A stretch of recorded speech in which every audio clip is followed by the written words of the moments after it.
think it's recording. All right. It is recording. Okay. All right. So I'm Gregory Harden II. This is the Green Corn Rebellion show. Today I'm here with Adriel Hampton, who's running for governor in California, correct? That's And true. It's good to be here, Gregory. all right. And I'm also here with David Slavick, who is the producer for the Michael Brooks Show. Yeah, thank you. I'm so happy to be here. Gregory's a super fan, and I'm a super fan of Adriel Hampton, so this is perfect. Yeah. All right, we got it rolling here. Where are you physically, David? I am located in downtown Toronto, Ontario, Incredible. where I reside with my lovely wife, law professor Heidi Matthews. I'm hiding out in Antifa headquarters in San Francisco. And I'm here in, I guess I could say Shawnee, Oklahoma, or Johnson, Oklahoma, technically, out in here. Okay, so the first question I have for both of you is, where did y'all grow up at? Or where are y'all from? One of those two questions, I guess. And Adriel, you can go first on that one. Yeah. Yeah, well, as you know, Gregory, from some of our previous conversations, I have half of my family moved from Oklahoma and Kansas, and then I'm second generation in California, and I've lived out in the Central Valley of California. It's kind of the farm country. It's more a little more redneck, working class, laborers. My grandpa had various official documents. He's either a laborer or a cowboy. He's also a half Native American. So it's really a melting pot of California cultures in my family. I was born in Modesto, the home of many infamous folks, but also of it was graffiti nights by George Lucas, and that was the first movie where Harrison Ford became famous. So I love California, I love America, and that's where I'm from. All right. And David? All right. Hey, I'm from rural northeastern Pennsylvania, but 2 hours outside of New York City in the Poconos. I grew up about 10 miles from where the Molly Maguires first started blowing up Coal Barron's cars, and that was always an inspiration for me. Sean Connery's always been a favorite of mine. I grew up in that environment, and my great grandfather was one of the first progressive congressmen in the United States, John G. McHenry. Wow. Some people say that if he had not died, there would not be prohibition. We'd probably be a lot better off for that. So really interesting guy. Owned a whiskey distillery. Family politics goes back many years, but my grandparents are both immigrants from my grandmother's from Italy and my grandfather's from Ukraine. So definitely like a sort of working class steel town upbringing. Nice. All right. So what got you both into politics? Or interested in politics, at least? David, we're going to toss for this one. All right, I'll kick in first on this one. I'll tell you what. I started my sort of political career working in Serbia. I worked on a WTO project where I wrote the IP laws for Serbia as they were trying to enter the European Union, and I did a lot of sort of legal reform things there. And then I got to see sort of like the work that could be done to help improve a place that had gone through so much. This was in early 2000s, right after the war.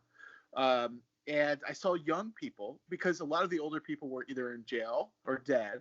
A lot of young people were taking over the reins of power. And I moved back to Pennsylvania after the Bush administration cut my contract and a lot of the contracts to Serbia for diplomatic reasons. I had a fiance there at the time. It was really interesting. And, we broke that off, and I have a lovely wife now, and I'm glad it happened that way. But I had sort of seen that people could take control of their politics. And when I came back home, I taught community college, and I joined the local Democratic committee, worked on the Kerry campaign, and then I became a local Democratic committee person. That's cool. Nice. Yeah, I probably have kind of the more standard, little boy wants to be president thing, that and then it kind of faded out. But I was noisy, I'm like a big noisy guy, right? And so politics was always something that I thought about or talked about, but didn't follow closely. Some people follow politics like sports, I've been always more like ideologically motivated, and I grew up in a conservative household, but then I went to Berkeley, and I used to describe myself as a Republican Marxist when I was like 20 years old, and then as I got more cosmopolitan, a Nixon Republican or a Reagan Republican? Well, I was an 20-year-old. I didn't know what I was, So and I wasn't. Yeah, California, and or Massachusetts, I feel like is similar. It's like, it's their like team jerseys more than like people really feeling tied into the party in California. In many ways, like I wasn't tied into any party. It was just like I grew up in a conservative Christian household, and I'm at Berkeley, and two of my brothers are in the military service when the Iraq War breaks out. And I just immediately was radicalized by the warm up to the Iraq War, because I thought this is like so insane that we're like obviously going into war on false pretenses right after everyone's like tried to be rah about 9/11 and attacking Afghanistan, and all of a sudden we're attacking like a totally different country. And I actually risked. I was a journalist at the time, and I kind of risked my career, or at least my current job, by publicly marching in an anti-war demonstration. And that was kind of like, from then on, it was like just like pedal to the metal left. And I stayed in journalism and city government for several more years before I actually got really involved in a case of a public park that was going to be turned into a giant parking garage for a library project.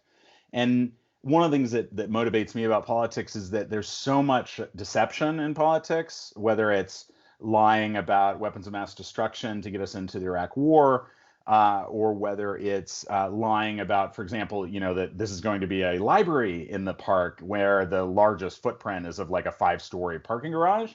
And I had some success in my first real foray into politics, and I'm like 29 or something. And then in 2009, one of my local congressional seats, I actually lived like a few miles outside of the district, but it was a seat where I'd lived in the district. I was familiar. Still didn't understand party politics, but I knew some of the players. And so I jumped into a congressional race when I was 31 in 2009, a special election. And I got my ass kicked, but that's kind of where I became like a political Twitter person, because I announced my campaign via blog posts I sent to all my like friends with lots of followers via DM. So in the morning, everyone's sending it out, and then like the DCCC is calling and saying like, "How did you do this? Why are you in the Hill today? Who are you?" And I ran as openly as a socialist and an anti-war candidate, but I probably didn't know. It's like, how many times does Bernie have to give his Democratic Socialist speech, like for people to kind of get what he's talking about? But I just figured that like, I've always been poor. My family's always been poor. My family's always been poor. And that's how most of the people I know are. And we need to do something different than what we're doing now. Like everyone I grew up with, like just, is the people who hate politicians just by instinct. And I think, this is why I'm a Bernie Sanders supporter, because I think that he's like the antidote to that. And I also, my kind of second point of radicalization after the Iraq War was the bank bailouts, because my family lost their home. Many families of working class folks lost their homes, and Bernie Sanders was like, practically filibustering against that and really telling the truth. So it's an exciting time for me in American politics, because I feel like my decade ago I was kind of alone. I didn't know what I was doing, and now I feel much more connected. Although I also feel much more attacked, because we have like a large enough left that everyone just spends a few hours a day nagging each other. But.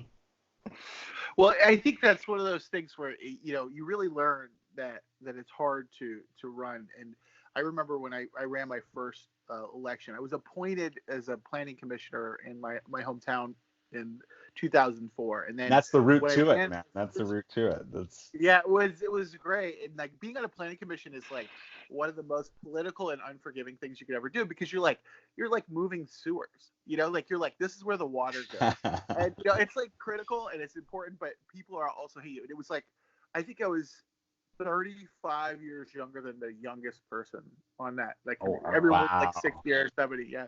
And so I did that for a while, and then I ran for the Pennsylvania State House, where I ran against like an entrenched Republican candidate. I got involved because there was a neighborhood school it was the highest concentration of minority students and students who were on free lunch. So that gives you the demographics. It also was the highest performing school in reading in the state. And because it had a constituency of poor people who were in that school, there was no one sticking up for when it was going to be closed down. It should have been studied. It should have been they should have moved it to Harvard and then had like 20, PhDs study this place. But instead, they were going to shut it down. So I got involved in that, and then I petitioned our local state representative to, please do something about this. And he's like, it's not my purview. And that's when I ran against him, and I made his life hell for a year.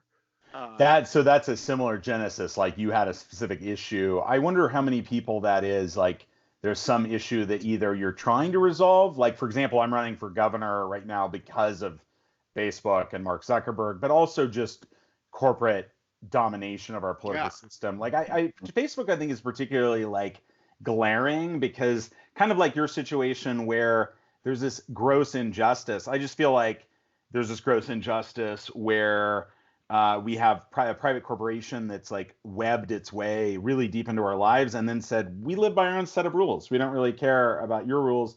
If your presidential candidates try to fuck with us, we'll fuck with them. That's literally what they're saying. Like, that's not even hidden. It's incredible.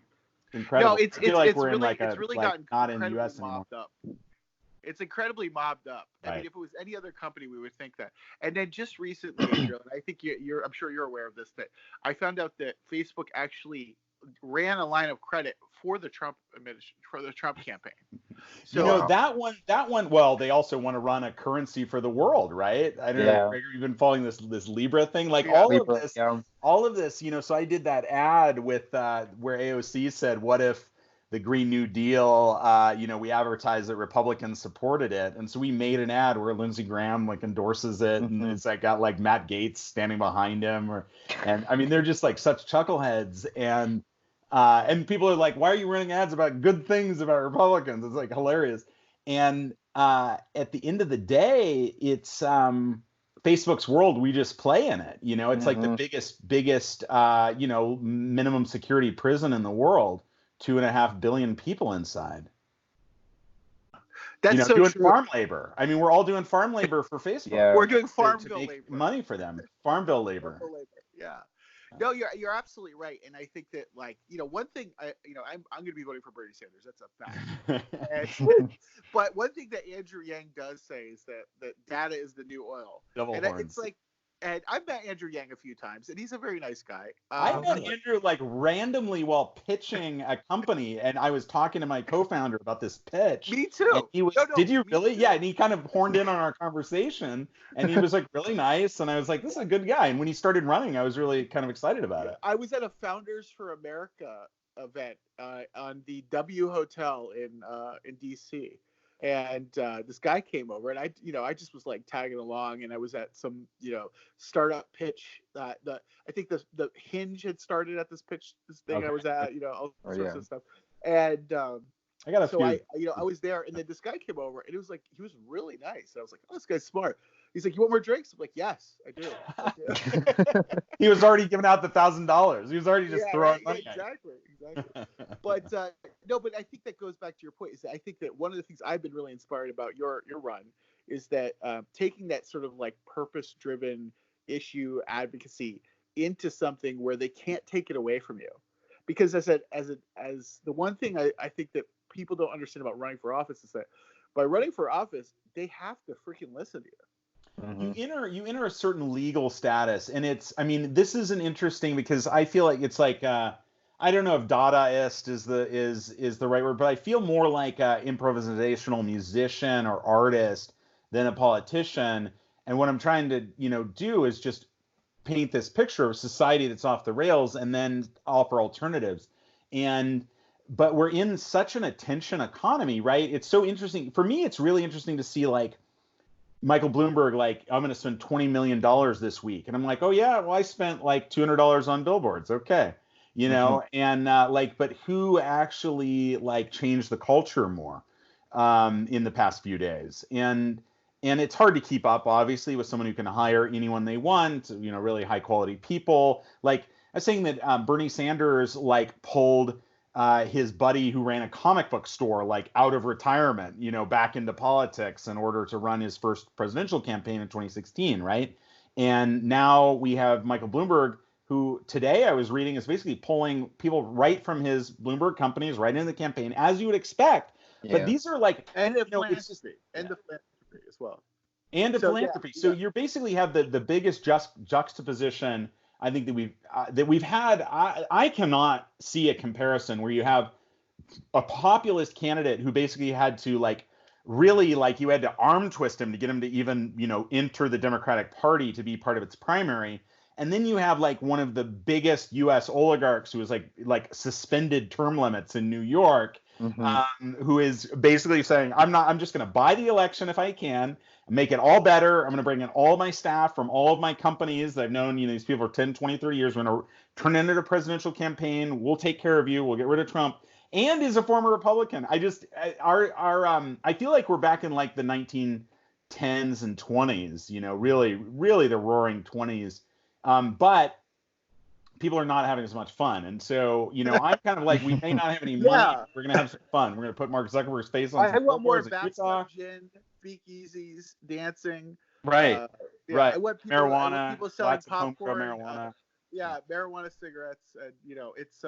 It's really interesting. And now I'm in Toronto, where everything is very legal. Oh, but, California. But I'm gonna go to Oakland. When I'm mayor of California, we'll have an office in Oakland. And I will give you the it's so interesting to see the Bernie Sanders campaign evolve and see campaigns like yours pop up, because when it was 2015, I got asked to be on the Bernie Sanders campaign. Now, do you know me as being worked on the Bernie Sanders campaign? No. It was because I got asked, and it was 3 or 4 people on the campaign at the time, and I said, God, I would love to. I would love to, but I will never work in Washington, D.C. again. I was so scared. And rightfully so. And, it's one of the stories that I'm willing to tell now because it's such a success story. Because people have done so many things. I've had the opportunity to do some great things. But it's like what I want people to know is be brave. Take the leap. Right. Do what's right. And I think that you're doing that for sure.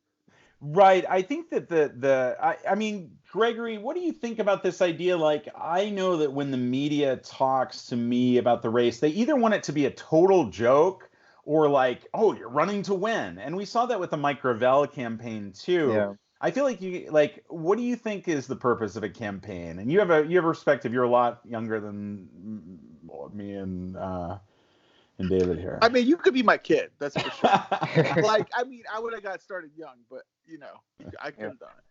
Well, to me, when I think of campaigns, I mean, you run because you have specific issues that you care about, right? And you could run, like, let's say, if I were to run for State House next year, which I'm not, I would run, but I wouldn't be running because I think I'm going to win. I'd be running for at least to be able to get a set of issues out there that I think need to be talked about. Right. Like minimum wage, like the homeless problem here in my hometown, like, those kinds of things. And then possibly next time if I run and I try to win because I at least have, I've affected the conversation in some way. Right. And so to me, it depends. What are you running for? If you're not running for any reason, whether it be to at least affect the conversation in the way that you want to, or to eventually win, take power, and do what you would like to do. I mean, there's several different reasons of why one would be running for office or run a campaign. So yeah, I think that my experience in the two campaigns, a little different. I think David maybe had his ego in check a little more than I did in my first, congressional campaign. Like I wanted to win. I kind of thought, I could win. And then at the end, like with about 6 weeks left, I realized there was no way I was going to win. And so then I kind of like, then you have to decide, actually, maybe it's even 2 months out. You just decide, okay, this is what I'm going to do. But it's so hard because of this weird perception. Like, I like what you're saying because you basically, I feel like you should be able to run activist campaigns that are meant to influence. They're meant to influence the debate. They're meant to influence what the electorate asks of the candidates.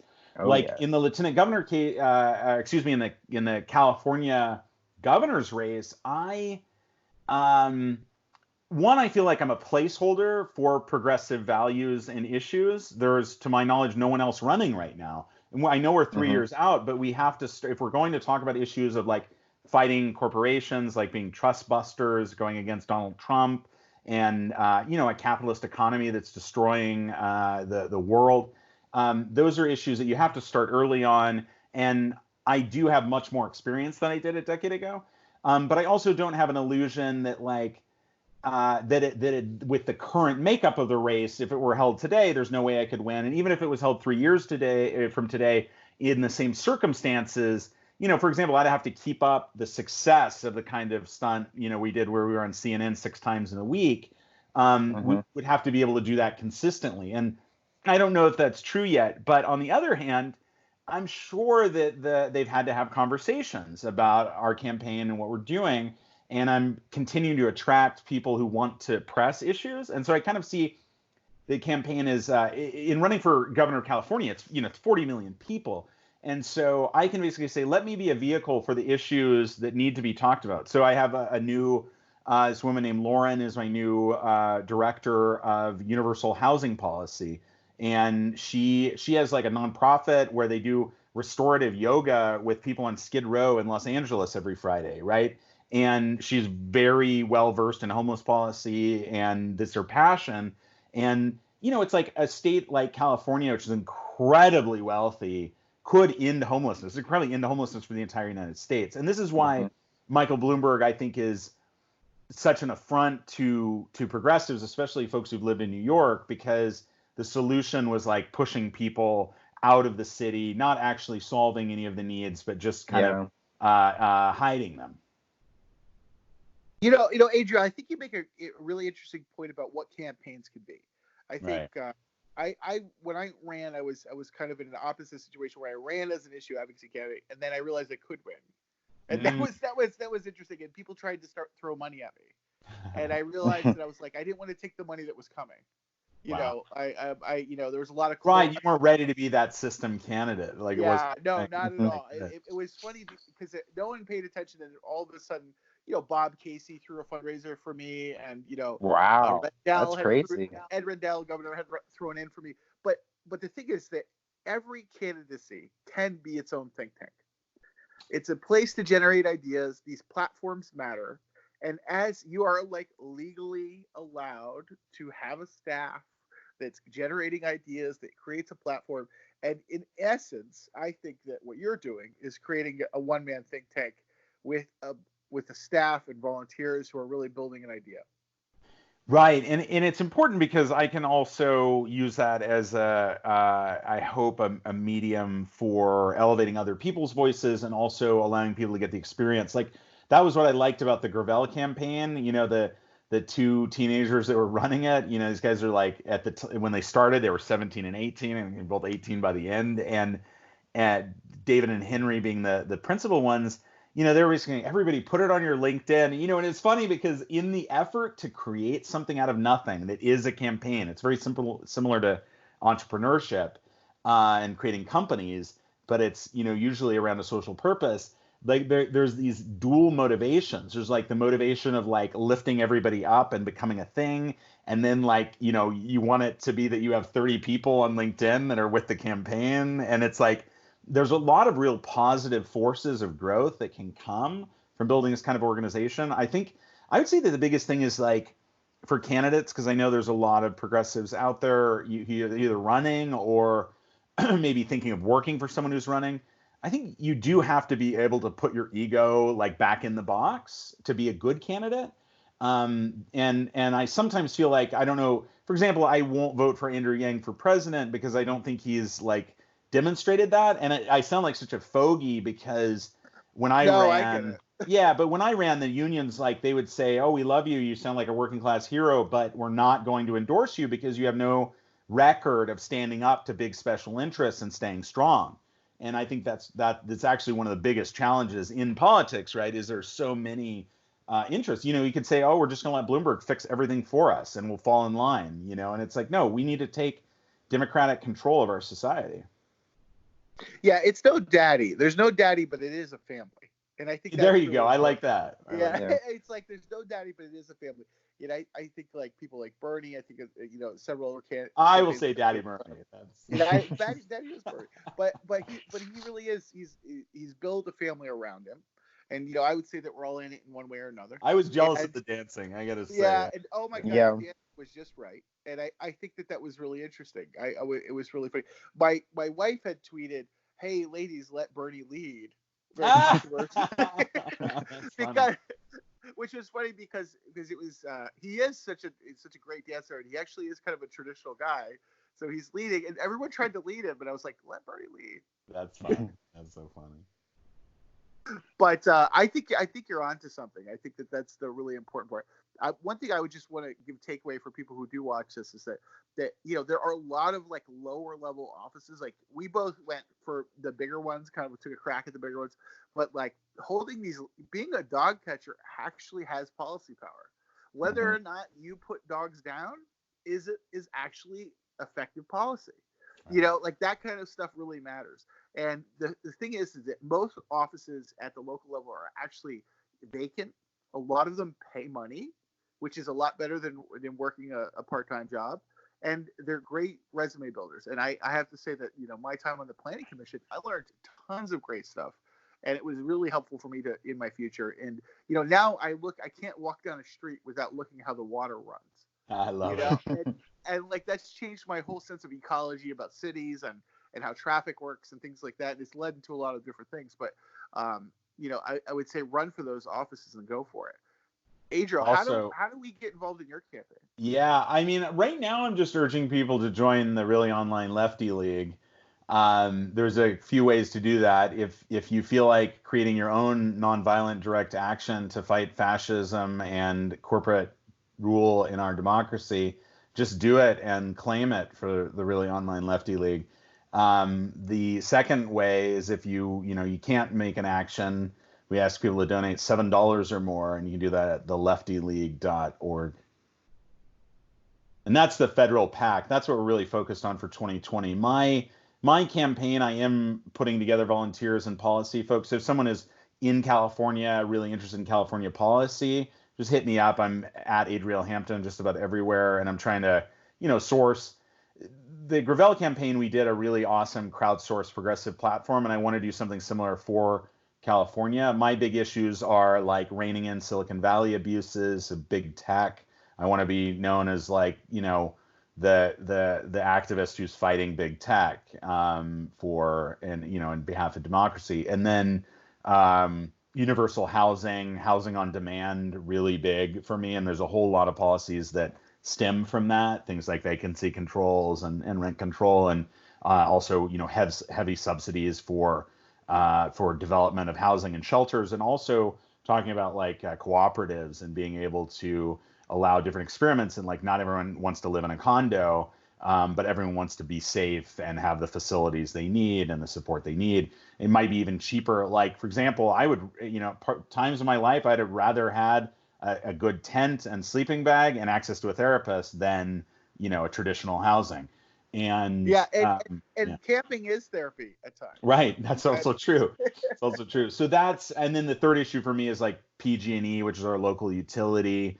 And then there's SoCal Gas. We just need, California did electricity deregulation, and it really messed things up, and it created a lot of, I was walking in my neighborhood and I saw like these big they're big electric utility poles, and they look like they're 50 years old. They look like the wood is like about ready to fall apart. And it's just like, I don't trust the corporations, to be keeping out for the citizens, even though they're ratepayers, or or you're paying for your internet line and your TV line, and meanwhile the infrastructure is falling apart. So a lot of room for radical reform in California, but that race isn't until 2022. So there's a lot of the other thing I'm really big on is in California, we need independents to vote in the Democratic primary and to vote for Bernie Sanders. And so that's one of my big projects for March.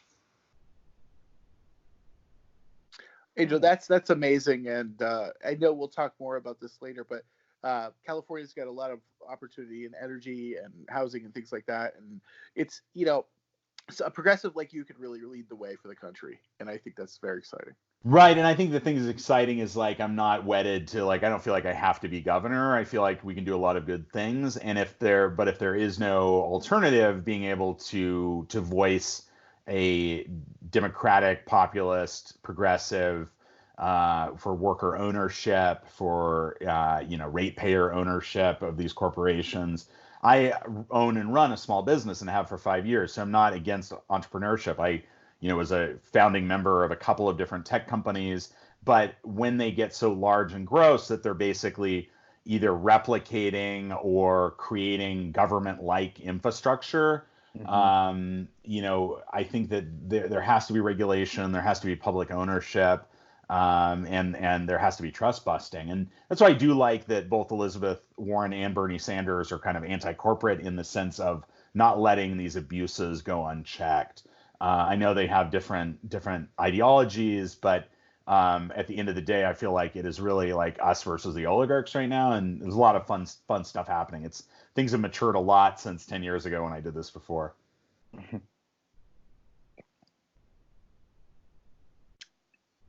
Yeah, so let's see here. I have about 2 or 3 other questions here. So, what changes in political campaigns have you both noticed since your previous runs for office? Well, let's see.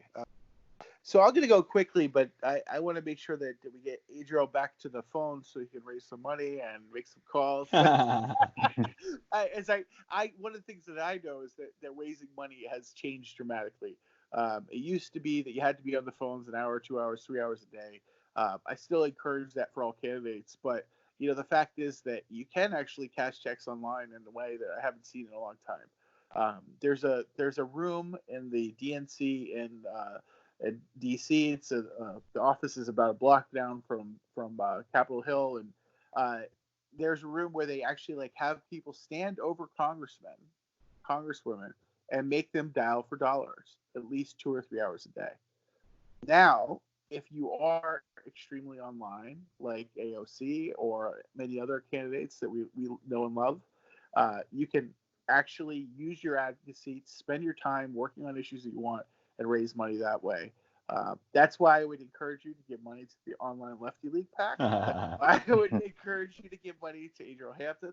And, I think that that's one of the things that each of us could do in a way that we might not, it's like we all love coffee. Just make it at home once a week. Give that $5 if you can. And it really does make a difference. And I think that's beautiful. Yeah, I think that the donor thing is really huge. That was, it's John Ossoff, Bernie Sanders, and Beto O'Rourke really who are kind of most responsible, I think, for growing their ranks. Although Act Blue ultimately, it's like 20 years old, and so 20 years ago it just started, and then now it's got like 7 million donors who've saved their information. It's an incredible infrastructure for the Democratic Party. For me, one of the things I've noticed is just that the digital world is much bigger. So 10 years ago, you couldn't raise money online very effectively. I think there were people who had email programs, but for example, you couldn't raise it through Twitter. Whereas if I want to raise 100 donations on Twitter in one day, I can do it. It's not easy, but I can do it. Whereas it was just like I couldn't get more than 5, in like the whole cycle last 10 years ago. And then the same thing with like doing things on digital. If you're successful in doing them, I used to be able to get start a Facebook page and get like a little mention in like my local paper. But now it's large enough that if you're effective at pulling those strings, and this is like where someone like AOC or with some of the stunts that we've been able to pull off, they're very inexpensive and you can get more attention because the networks are much larger. So there is a more of a power equity between grassroots people and establishment people because you can do things without money. Like the whole, I mean, everything I've done with the Online Lefty League in the last several weeks has cost less than $1,000, really, maybe $2,000 if you include labor, right? But it's not like incredibly expensive. So, yeah. All right. Well, I think that's all I have for right now. So, thank you both for coming on and answering some questions. Adriel, good luck to you on the campaign trail and Thank with you. the Really Online Lefty League. And David, thank you for coming on and also being a part of this, talking about your time in politics and being a candidate in Pennsylvania. Yeah, absolutely. So, Adriel, what's your handle on Twitter? At Adriel Hampton on Twitter, Facebook, Instagram. And then I have theleftyleague.org and Adriel4California.com. All right, great. And I'm at David Slavick on Twitter. And Gregory, what's your Twitter? Because I think you're one of the best people on Twitter. If you're listening for music, if you stumble upon this because you like Adriel Hampton, I want you to know that Gregory Harden is great at Twitter. So what's your Twitter handle? My Twitter handle is at Gregory Harden II, 2 I's, on Twitter, and the Green Corn Rebellion show is at TGCRS46 on Twitter. So, yep. Thanks for having me. Yeah, thank you, Gregory. Thanks for coming on.